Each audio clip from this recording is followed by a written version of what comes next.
Estaba de pie en la penumbra de nuestra cocina en Madrid, con el reloj marcando ya las 3 de la madrugada y el pulso retumbando en mis oídos. A esa hora, incluso una ciudad que nunca duerme parece contener el aliento y el aire en el piso se sentía espeso, casi sólido. Elena, mi esposa desde hace 7 años, estaba frente a mí con los brazos cruzados y esa mirada esquiva que tanto me dolía. Su móvil, sobre la encimera de granito, brillaba con notificaciones insistentes, como un traidor silencioso que no sabía cuándo callar.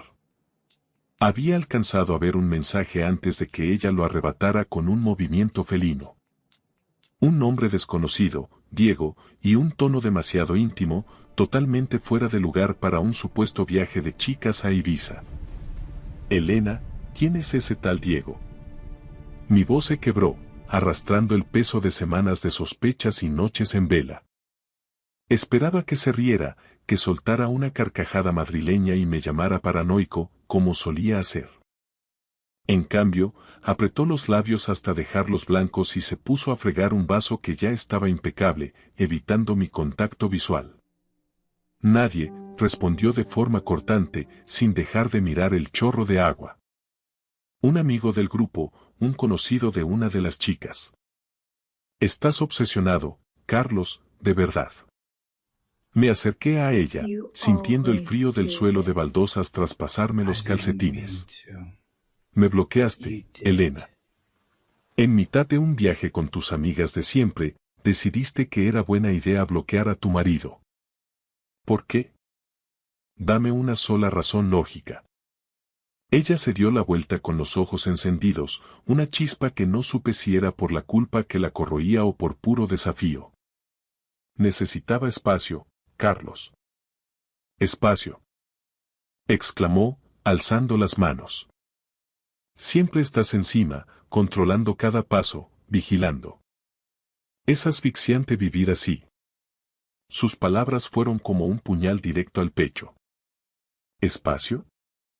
Yo le había dado todo.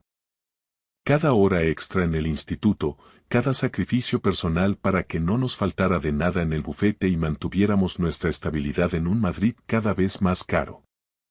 Entonces, ¿por qué no para de iluminarse el móvil con su nombre? Señalé el aparato, que volvía a vibrar con una urgencia casi obscena. Uno no bloquea a la persona que ama a menos que tenga algo muy sucio que esconder. Ella soltó una risa amarga, cargada de un veneno que nunca le había conocido. Eres patético, Carlos. Rebuscando en mi móvil como un adolescente celoso en su primer noviazgo. Quizás te bloqueé precisamente por eso, porque ya no soporto tu inseguridad crónica. Sentí que las paredes del salón se inclinaban hacia mí. La mujer con la que había construido cada cimiento de mi vida la estaba destrozando allí mismo, frente al fregadero, con una mueca de desprecio absoluto. Quise gritar, soltar toda la rabia acumulada, pero su mirada fría y calculadora me heló la sangre. Agarré las llaves del coche del mueble de la entrada. Se acabó el jugar a las adivinanzas, Elena. Lo voy a descubrir todo por mi cuenta. Salí a la noche madrileña, donde el aire fresco de la sierra me golpeó la cara. Mientras bajaba en el ascensor, le envié un mensaje rápido a su amiga Sofía, que supuestamente estaba con ella en la isla. Dile a Elena que ya lo sé todo. 15 minutos después, mi móvil empezó a arder con 30 llamadas perdidas de mi mujer. No respondí. No todavía. Mi vida antes de esa fatídica noche era de lo más predecible. Soy Carlos Romero, 34 años, profesor de Geografía e Historia en un instituto público de las afueras, de esos donde los días se miden en cafés de máquina y planes de estudio que nadie lee. Vivíamos en un piso modesto pero acogedor, con suelos que crujían al pisar y un balcón lleno de plantas secas que siempre prometíamos arreglar los fines de semana. Pensé que éramos felices, o al menos que teníamos una vida sólida. Confiaba plenamente en sus escapadas con las amigas de la universidad, en sus jornadas interminables en el bufete de abogados de la calle Serrano. Confiaba en ella por encima de todo. Pero esa noche, bajo la luz fluorescente de la cocina, vi la grieta definitiva en nuestra vida. Una grieta que ya era imposible ignorar. El aire gélido de la madrugada me golpeaba la cara mientras permanecía sentado en mi coche, un viejo coche familiar aparcado en una gasolinera desierta de Repsol, muy cerca de los accesos a la M30. Las luces de neón parpadeaban sobre el capó, bañando el interior de un tono amarillento y enfermo. Mi móvil, arrojado en el asiento del copiloto, no dejaba de vibrar, desplazándose poco a poco por la tapicería con cada zumbido. Las llamadas de Elena, que antes ignoraba por despecho, se habían transformado en un torrente de mensajes frenéticos. Primero defensivos, luego cargados de una furia fingida y, finalmente, suplicantes. Carlos, por favor, cógelo. No lo entiendes, no es lo que parece. No me molesté en leer el resto. En lugar de eso, busqué en la agenda y llamé directamente a Sofía. Ella era la pieza que faltaba en este puzzle de Ibiza, lo sabía todo, siempre lo sabía. No estaba dispuesto a tragarme las excusas ensayadas de mi mujer tras la humillación en la cocina. Recordé la expresión de Elena antes de salir de casa. Aquel desprecio no era una simple defensa de alguien acorralado, era una exhibición de poder. Me estaba retando a que intentara desentrañar su secreto, convencida de que yo no tendría el valor de llegar hasta el final. Yo no era ningún detective privado, solo un profesor de secundaria que pasaba las tardes corrigiendo exámenes sobre las trincheras de la guerra civil, pero esa noche sentí que Elena acababa de mover su primera ficha en un tablero de ajedrez mortal. Tenía que contraatacar con inteligencia o acabaría perdiéndolo todo. Nuestro hogar, nuestro pasado y la poca dignidad que me quedaba. Sofía descolgó al segundo tono, como si estuviera esperando la llamada con el dedo sobre la pantalla. Carlos, ¿pero se puede saber qué te pasa? Su voz sonaba tensa, casi agresiva. La estás asustando de verdad con ese mensaje de lo sé todo. Está fuera de sí. Mucho mejor, dije, tratando de que mi voz sonara más firme y gélida de lo que realmente me sentía. Me bloqueó en Ibiza, Sofía. A su marido. Y he visto los mensajes de un tal Diego. No me vengas con rodeos. ¿Quién coño es? El silencio que siguió al otro lado de la línea fue demasiado largo, un vacío que confirmaba mis peores temores. No es lo que te estás imaginando, de verdad, suspiró ella finalmente, con un tono de voz que pretendía ser conciliador. Diego es un socio del bufete. Están metidos en un caso muy gordo, algo de alto nivel. Elena no quería que te preocuparas por tonterías de trabajo mientras estabas aquí solo. Aquello sonaba a guión barato, una explicación prefabricada en los baños de alguna discoteca de Ibiza. ¿Y para eso tiene que bloquearme? ¿Por eso me llama ahora 30 veces como si se le fuera la vida en ello? Presioné, apretando el volante con fuerza. Está bajo mucha presión, Carlos. El caso es enorme y hay mucho en juego. No hagas ninguna tontería de la que te arrepientas, sentenció antes de colgar.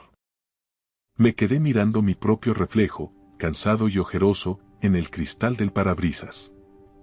Elena nunca se desmoronaba bajo presión, ella era la que calculaba, la que mantenía la cabeza fría cuando todo el mundo perdía los papeles. Conduje de vuelta a casa por las calles vacías del barrio, donde los semáforos en ámbar parpadeaban como advertencias.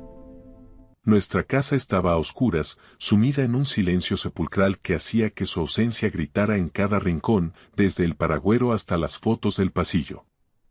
Quería creer a Sofía, quería que todo fuera un malentendido laboral, pero las piezas se negaban a encajar.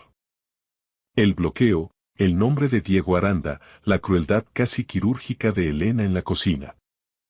Era un rompecabezas incompleto y yo estaba decidido a encontrar la pieza clave. Encendí mi portátil en el despacho y tecleé Diego Aranda junto al nombre del bufete de abogados de la calle Serrano donde ella trabajaba.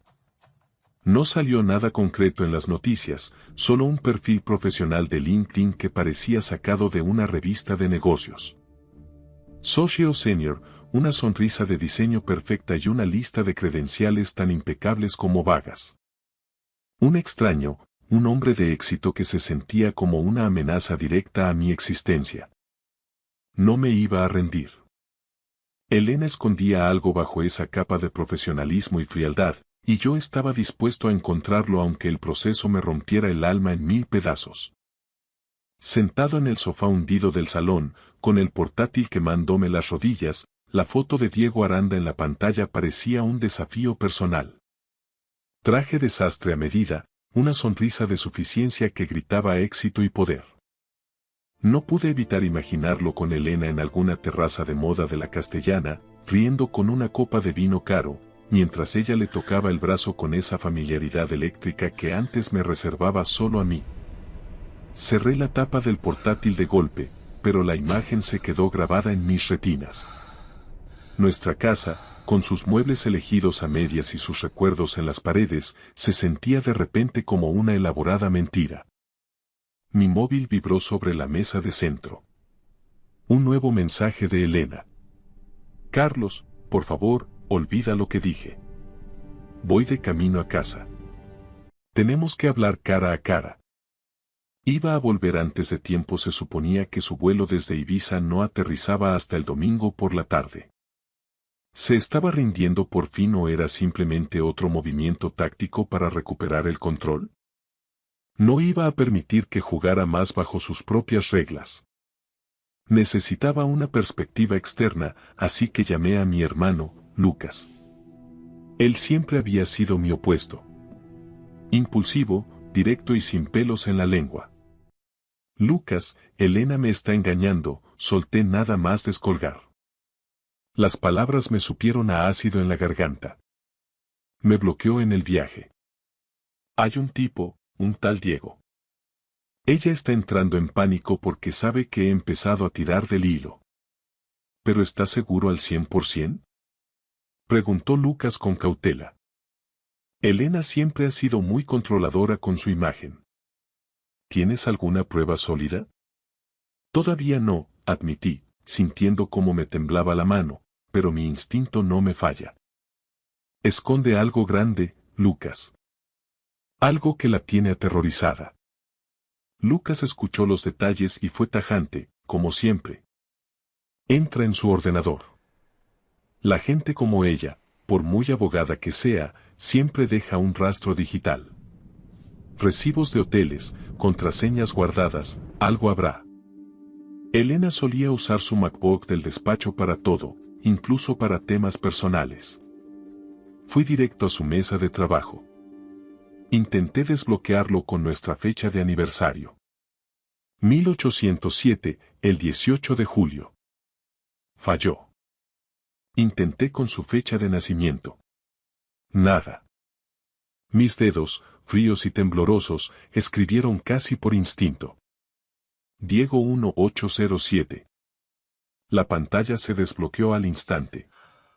Se me cortó la respiración de golpe. Aquella coincidencia dolió más que cualquier bofetada física. Abrí su gestor de correo y, entre cientos de mensajes aburridos del bufete, un hilo destacaba en una carpeta oculta que ella creía segura. Esta noche, enviado por Diego Aranda. Hice clic con el corazón en la garganta.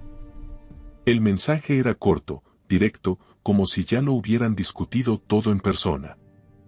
En el sitio de siempre. 21. No le des más vueltas. Sin despedida formal. Solo su nombre. El estómago se me revolvió violentamente. ¿Cuántas veces se habrían visto a mis espaldas? Revisé la fecha. Hacía exactamente 2 semanas, la noche en que ella juró que se quedaría en el bufete hasta tarde por un cierre de actas. Yo le había dejado la cena preparada en la nevera y ella llegó a medianoche, evitando mi beso y oliendo a un perfume floral extraño que no era el suyo. Seguí rastreando y encontré algo más inquietante en la papelera de reciclaje. Un correo de hacía apenas 3 días con el asunto. ¿Segura? El texto decía: esto es mucho más grande que nosotros dos. Si decides entrar, tenemos que movernos rápido. Aquello ya no sonaba a una simple aventura extramatrimonial. Sonaba a un plan premeditado, a algo oscuro. ¿Malversación? ¿Chantaje? En ese momento, oí el estruendo del motor de un coche en la calle y, segundos después, el ruido del portón del garaje comunitario. Miré por la persiana del salón. El Audi plateado de Elena estaba aparcando. Había vuelto demasiado pronto. Escondí el portátil a toda prisa bajo una pila de exámenes por corregir en el despacho. La puerta principal se abrió. El sonido de sus tacones resonó en el pasillo con una cadencia tensa, nerviosa. ¿Carlos? ¿Estás ahí? Su voz sonaba quebrada, cargada de una ansiedad que intentaba ocultar. Me quedé en absoluto silencio en la penumbra del pasillo. Mi mente trabajaba a toda velocidad, visualizando un tablero donde cada paso a partir de ahora podía ser una trampa mortal. Estaba convencido de que no solo ocultaba a un amante, ocultaba un secreto que tenía el potencial de arruinarnos la vida a los dos para siempre. Salí al encuentro y mi sombra se proyectó sobre ella, cortándole el paso. Elena se quedó paralizada, con las pupilas dilatadas y los ojos muy abiertos. Por primera vez en 7 años de matrimonio, vi un miedo real y genuino en su rostro. El juego acababa de cambiar de nivel. Sus ojos buscaban los míos en la penumbra del pasillo, cargados de una mezcla tóxica de culpa y pánico contenido. Llevaba el vestido de lino que había guardado con tanto esmero para el viaje, pero al acercarse, el aire se inundó de nuevo con ese perfume floral desconocido, un aroma que no pertenecía a nuestra alcoba. ¿Por qué no cogías mis llamadas, Carlos? ¿Me has tenido en un sinvivir todo el trayecto desde Barajas?, preguntó ella, intentando recuperar el tono de autoridad que solía usar para dominar nuestras discusiones. Tú me bloqueaste primero, Elena. Sin una palabra, sin una explicación, respondí con una voz tan gélida que pareció sorprenderla. ¿Quieres empezar a explicarme tú eso ahora o prefieres que se lo pregunte directamente a Diego? Ella hizo un gesto sutil, casi imperceptible. Una contracción nerviosa en la comisura de la boca. Jaque. Dejó su bolso de piel sobre el mueble de la entrada con una lentitud calculada, como si cada segundo ganado le sirviera para construir una coartada. Estás exagerando las cosas, como siempre. Diego Aranda es un colega del bufete, un socio senior. Te dije 1000 veces que estamos desbordados de trabajo. ¿Trabajo que te obliga a bloquear a tu marido en mitad de la noche? ¿Trabajo que requiere que te veas con él en el sitio de siempre a escondidas? Me acerqué a ella, invadiendo su espacio personal. ¿O es de ese tipo de trabajo que es más grande que nosotros dos? Elena se quedó pálida, perdiendo el rastro de color que le quedaba del sol de Ibiza. ¿Has entrado en mi correo privado? Su voz subió de tono, cargada de una indignación impostada. Eso es caer muy bajo, Carlos. Es una violación de mi intimidad, es ilegal. ¿Bajo? Solté una carcajada amarga que resonó en el pasillo vacío. No te atrevas a hacerte la víctima conmigo mientras te ocultas tras un tipo que te tiene tan aterrada como para salir huyendo de las islas. ¿Qué es exactamente eso tan grande que nos supera, Elena? Dímelo a la cara. Necesitaba que se rompiera, que la máscara de abogada perfecta se agrietara de una vez por todas. Ella se cruzó de brazos, manteniéndose rígida, como si su postura pudiera sostener la mentira que se desmoronaba. Estás paranoico, necesitas ayuda profesional. He vuelto antes solo para arreglar este malentendido, pero lo estás haciendo imposible con tu actitud. Sentémonos de una vez, te lo explicaré todo. No me moví ni un milímetro. Su oferta de diálogo me pareció una trampa procesal, una maniobra para ganar tiempo y ver cuánto sabía yo realmente. Pensé en nuestras cenas tranquilas de los viernes, en los planes de futuro, en los 7 años de convivencia. ¿Había sido todo un decorado de cartón piedra? Explícalo aquí y ahora, sentencié con una firmeza que no sabía que poseía, o te juro que seguiré excavando hasta que no quede piedra sobre piedra de tu preciado bufete. Ella miró de reojo hacia la puerta del despacho, donde los exámenes por corregir aún ocultaban su portátil. Sabía que no estaba faroleando. Suspiró profundamente, hundiendo los hombros en un gesto que parecía de rendición, aunque con ella nunca se podía estar seguro. Está bien, Carlos. Tienes razón. Sentémonos. Nos sentamos en el viejo sofá de la sala, el mismo donde habíamos planeado viajes y compartido confidencias, pero ahora parecía haber un abismo insalvable de kilómetros entre nosotros. Diego no es lo que tú te imaginas, no hay ninguna aventura, comenzó, mirándose las manos. Estamos trabajando en un caso extremadamente sensible, un asunto que no figura en los registros oficiales del bufete. Hay cantidades ingentes de dinero en juego y gente muy poderosa involucrada. Diego y yo lo estamos gestionando por fuera porque hay un conflicto de intereses brutal con otros clientes de la firma. Si algo de esto se filtra antes de tiempo, nos arruinaría la carrera a los dos. Te bloqueé porque entré en un estado de paranoia pura, pensando que alguien podría interceptar mi móvil. Incluso tú, por accidente. La historia sonaba plausible, casi coherente. Elena siempre había sido ambiciosa, siempre buscando el caso que la catapultara a la cima. Pero las piezas seguían bailando en mi cabeza, negándose a encajar. ¿Y lo del sitio de siempre? Pregunté, escudriñando su expresión. Un bar pequeño y discreto cerca de la oficina en Chamartín, El Ancla. Vamos allí para descompresionar después de las reuniones con los clientes. No hay nada más, te lo juro. Todo parecía demasiado ordenado, demasiado jurídico. En ese preciso instante, mi móvil vibró en el bolsillo de mi pantalón. Era un mensaje de Lucas. He encontrado algo muy turbio sobre Diego Aranda. Llámame en cuanto puedas. Mi corazón dio un vuelco violento contra las costillas. El tablero, que ella creía haber nivelado con sus explicaciones, volvía a inclinarse peligrosamente a mi favor. Mantuve el rostro neutral, una máscara de piedra bajo la mirada escrutadora y analítica de Elena. Su historia del cliente externo y el conflicto de intereses se me antojaba ahora como un castillo de naipes tambaleándose ante el primer soplo de realidad. Necesito algo más sólido que una vaga excusa profesional, le solté, cruzándome de brazos.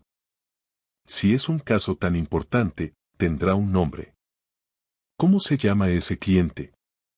Ella apretó la mandíbula, y por un segundo vi un destello de la mujer implacable que era en los tribunales de la Plaza de Castilla. Es información confidencial, Carlos. Conoces perfectamente cómo funciona mi código deontológico. No puedo saltarme el secreto profesional solo porque hoy te hayas levantado con un ataque de celos. Me puso la mano en la rodilla con una suavidad ensayada, un gesto que durante 7 años me habría ablandado al instante. Ahora, sin embargo, lo sentí como un movimiento táctico, frío y calculado. Me levanté bruscamente, rompiendo el contacto. No intentes hacer ahora el papel de esposa preocupada. Has vuelto de Ibiza por una única razón. Porque pronuncié el nombre de Diego. Tienes miedo, Elena. Un miedo que te desborda. ¿Por qué? Ella se levantó también, tratando de parecer frágil con su vestido de lino, una figura delicada bajo la luz de la lámpara del salón. Pero yo ya sabía que era una maestra de la narrativa, capaz de construir verdades a partir de sombras. He vuelto porque te quiero, maldita sea. Vi tu mensaje a Sofía y entré en pánico. No quería que destruyeras lo nuestro por una interpretación errónea. Pues demuéstralo, le espeté, sin dejarle espacio para respirar. Entrégame tu móvil ahora mismo. Sin borrar nada. Sus ojos se agrandaron por el impacto. Su móvil era su fortaleza, su diario de guerra. Si me lo entregaba sin dudar, quizá, solo quizá, habría un resquicio para la duda. Si se negaba, sería la sentencia definitiva. Ella dudó, su mano rozó el bolso sobre el mueble y se detuvo en seco, como si se hubiera quemado.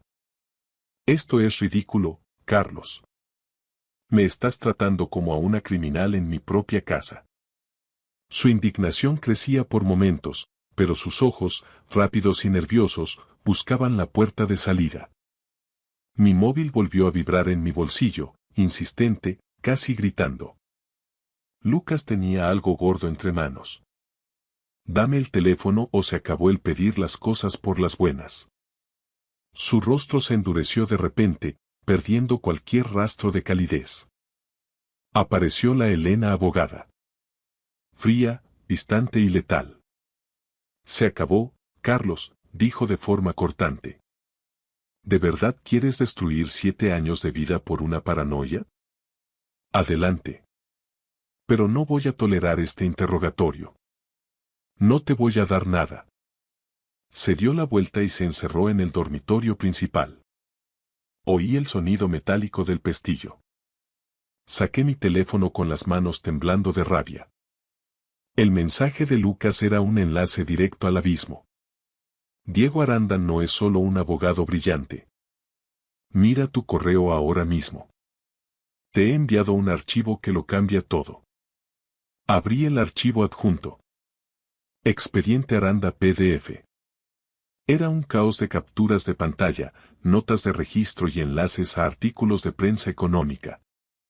Había fotos de Diego en galas benéficas y, lo más importante, registros de transferencias bancarias. Cifras astronómicas, de 6 ceros, moviéndose con una cadencia sospechosa hacia cuentas en paraísos fiscales. No era una aventura amorosa, era una estafa financiera a gran escala. Y Elena, mi Elena, parecía estar metida hasta las cejas. ¿Blanqueo de capitales? ¿Estaban desvalijando el bufete desde dentro? Miré hacia la puerta del dormitorio y oí el sonido del agua. Había abierto la ducha. Estaba ganando tiempo, lavando el rastro de Ibiza mientras pensaba su siguiente movimiento. Quise tirar la puerta abajo y restregarle las transferencias por la cara, pero necesitaba entender la magnitud del desastre. Reenvié el archivo a mi cuenta de correo personal del instituto y me desplomé en la silla del despacho, abrumado. Nuestra vida en Madrid, nuestro piso, mis clases de historia. Todo era el decorado barato de una mentira monumental. Mi móvil vibró de nuevo. Lucas. Llámame ya. He encontrado un nombre vinculado directamente a la cuenta receptora. El estómago se me contrajo violentamente. Estaba a un solo paso de la verdad definitiva o de caer por un precipicio del que no habría retorno posible para ninguno de los dos. Elena salió del dormitorio envuelta en un albornoz blanco, con el pelo aún húmedo y esa fragancia floral que ahora me resultaba repulsiva.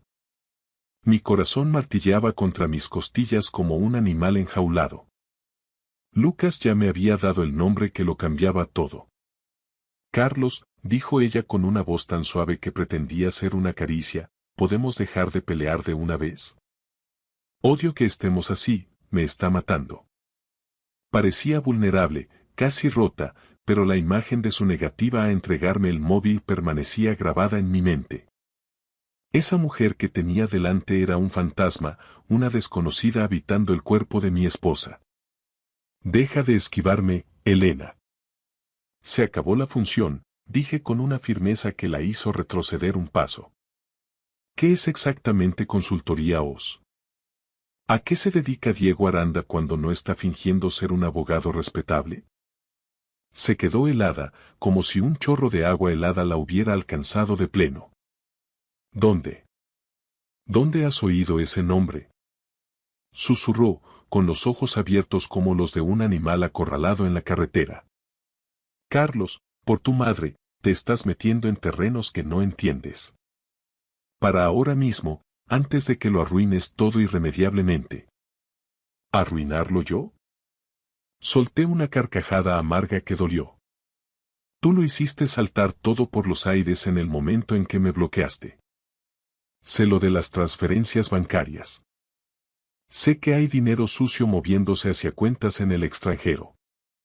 Estás metida en el fango hasta el cuello, ¿verdad? Ella se acercó a mí, con un movimiento urgente y desesperado. Escúchame bien, te equivocas en lo fundamental. Te estoy protegiendo a ti. Si sigues presionando, si sigues tirando de esa manta, vas a salir herido. Los dos vamos a salir muy mal parados. ¿Protegiéndome a mí o protegiendo su estilo de vida y su carrera? Miré el móvil de reojo. El mensaje de Lucas era la estocada final. El nombre detrás de la sociedad pantalla es Víctor Garrido. Un pez muy gordo del sector inmobiliario. Llámame ya. Se me heló la sangre en las venas. Víctor Garrido no era solo un nombre, era una leyenda negra de la corrupción urbanística en España. Un hombre vinculado a sobornos, recalificaciones de terrenos y cosas mucho peores que nunca llegaban a los juzgados. Si Elena y Diego estaban vinculados a él, esto no era una pequeña estafa de oficina. Era un nido de víboras de alcance nacional. Víctor Garrido, pronuncié lentamente, saboreando el veneno de cada sílaba. A él es a quien estás encubriendo, ¿no? Elena soltó un jadeo, un sonido seco que pareció desgarrarle la garganta. Carlos, para. Por favor. No sabes lo que estás diciendo, no tienes ni idea de quién es esa gente. Lucas me lo ha contado todo, mentí descaradamente para ver si terminaba de romperse. Las cuentas, los hilos de los correos. Todo conduce directamente a Garrido. No eres solo una esposa infiel, Elena. Eres una criminal. Yo no quería que esto pasara. Estalló ella de repente, rompiendo a llorar con una angustia real. Diego me arrastró. Dijo que sería solo un trato puntual, un favor legal, pero Garrido no te deja marchar cuando ya sabes demasiado. Te bloqueé para mantenerte fuera de su radar, para que no fueras un cabo suelto. Volví de Ibiza para evitar que investigaras más. Te quiero, Carlos. Intentaba salvarnos la vida. ¿Salvarnos? Mentiste cada día de los últimos años. Construiste una vida de cartón piedra conmigo mientras le vendías tu alma y nuestra seguridad a un monstruo, le recriminé, sintiendo un asco infinito. Saqué el teléfono y llamé a Lucas delante de ella, poniendo en manos libres. Carlos. ¿Estás bien? La voz de mi hermano sonaba alterada. Garrido es peligroso de verdad, la UCO lleva años intentando echarle el guante pero siempre se escapa. Ten cuidado. Envíame ahora mismo todo lo que tengas, cada prueba, cada registro, le corté, sin apartar la vista de Elena. Ella se desplomó en el suelo del pasillo, sollozando con la cabeza entre las manos. Pero yo no había terminado. Mientras las pruebas llegaban a mi terminal, reenvié todo el paquete de archivos a un antiguo contacto, un periodista de investigación de un gran diario nacional al que le había hecho un favor histórico años atrás. La verdad ya no me pertenecía solo a mí, ya estaba ahí fuera, volando por la red. La traición de Elena me había roto el corazón en 1000 pedazos, pero exponer la podredumbre de su mundo me otorgaba algo mucho más poderoso que el perdón. Me daba justicia. Al colgar, Elena me miró desde el suelo con los ojos vacíos, despojados de toda esperanza. Nos has matado a los dos. Susurró con una voz que parecía venir de ultratumba. Pero yo, por primera vez en semanas, me sentía vivo. Libre de la niebla de las sospechas. Había jugado mi última carta, mi reina. ¿Había hecho lo correcto o simplemente acababa de prenderle fuego a mi mundo por completo? Mientras oía las sirenas a lo lejos, supe que ya no había vuelta atrás. Gracias por escuchar mi historia hasta el final. Si resonó contigo, dale like, escribe en los comentarios qué fue lo que más te tocó y no olvides decir de dónde eres. Suscríbete al canal, vienen muchas más historias.